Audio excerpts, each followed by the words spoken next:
There's something about New Year's Eve that makes everyone pretend they're happier than they really are. Maybe it's the fireworks or the fake promises, or just a hope that the next year won't hurt as much as the last. That night, I really believed it. I thought I had everything. A girlfriend who laughed at my dumb jokes, a brother who was my best friend, and a new apartment where we'd throw our first real party. We went shopping that afternoon, me, my girlfriend Tara, and my brother Luke. Liquor store first, then takeout. Burgers, fries, cheap champagne. It was simple, easy, like the world hadn't learned how to hurt me yet. Luke was only a year older than me, but we grew up like twins. Same schools, same sports, same trouble. If I was in a fight, he was behind me. If I was down, he was next to me. That night, though, he was standing somewhere I couldn't see. We got back to my apartment just as the sun started dipping behind the skyline. The courtyard outside had two massive hammocks hanging between wooden posts. I'd always loved lying there when the world felt too loud.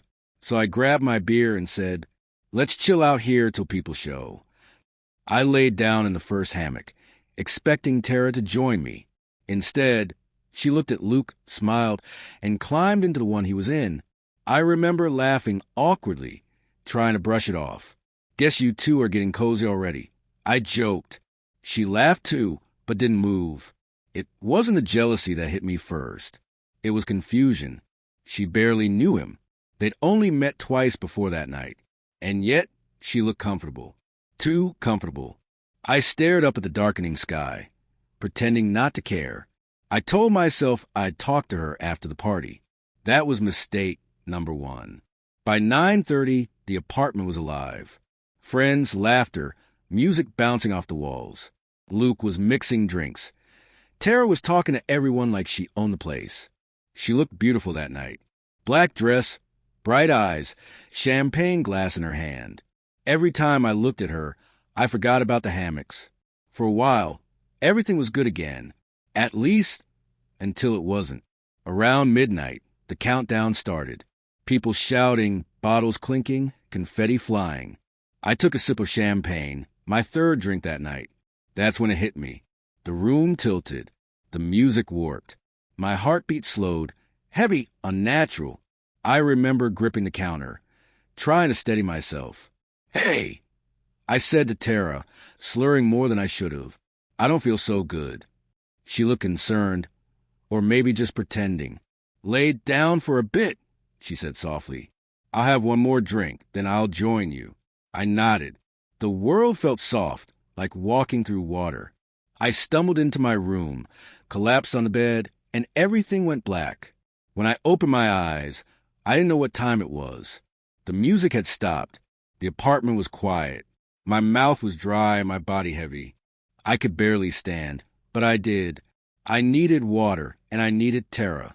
I stumbled down the hallway, using the wall for balance. The living room light was still on. That's when I heard it. The low sound of breathing, soft laughter, then lips.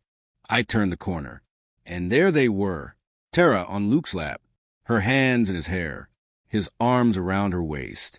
They didn't even notice me at first. Then she looked up. Her eyes went wide. Luke froze. For a long second, nobody said anything.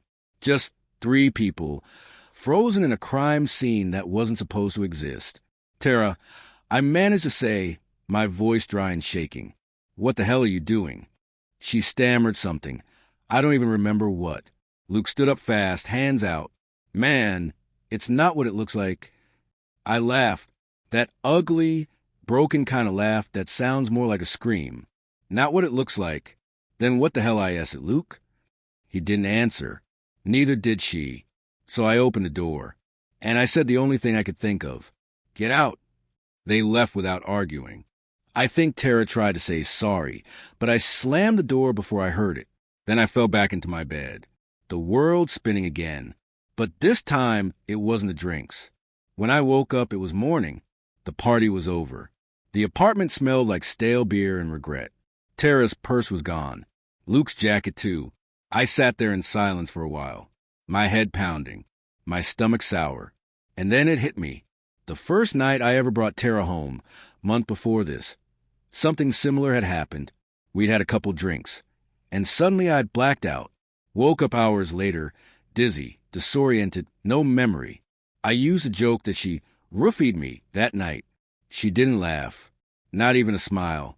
And now, lying there with my mouth dry and my memory blank, I realized it wasn't a joke. I called Luke the next day. He didn't answer, didn't text, didn't even try. Tara sent one message. You wouldn't understand. I deleted it. And just like that, both of them were gone. Not dead, not far away, just gone. Luke moved out of state. Tara vanished. And I was left with an apartment that felt like a grave. I didn't talk about it for a long time. Not to friends, not to family. What could I say? Hey, my girlfriend drugged me to sleep with my brother. People would call it drama, not trauma. So I shut up.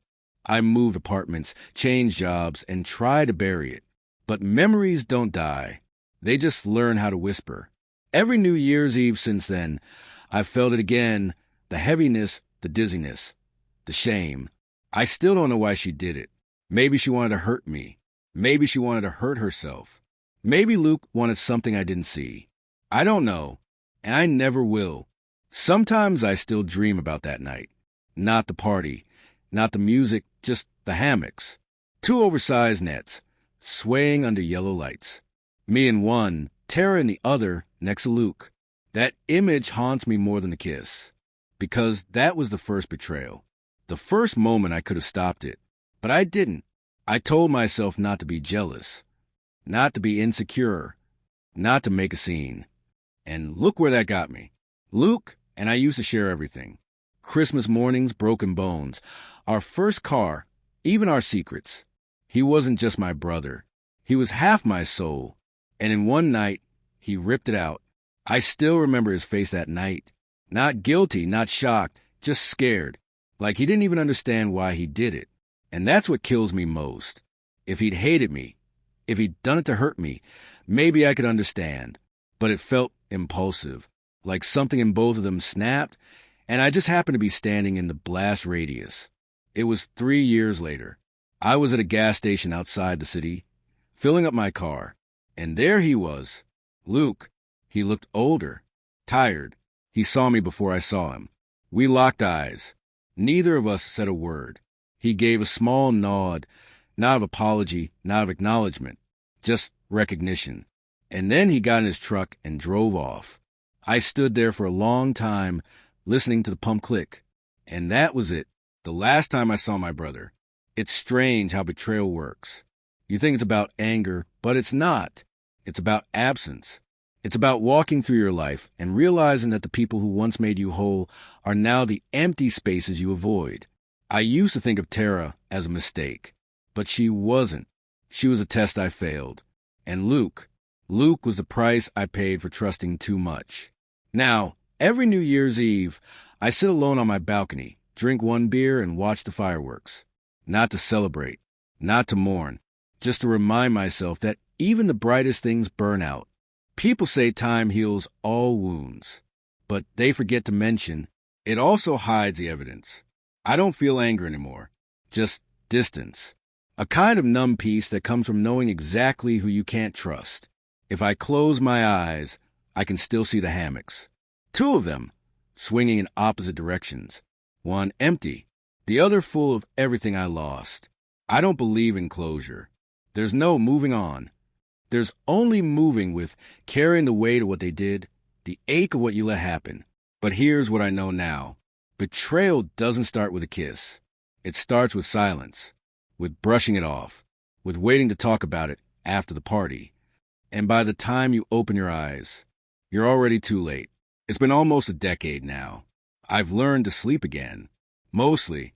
But every now and then, when I feel that faint spin in my head, the one from that night, I stop drinking. I sit down, and I listen, because some ghosts don't haunt you with screams. They haunt you with whispers. Whispers that say, you should have stayed awake.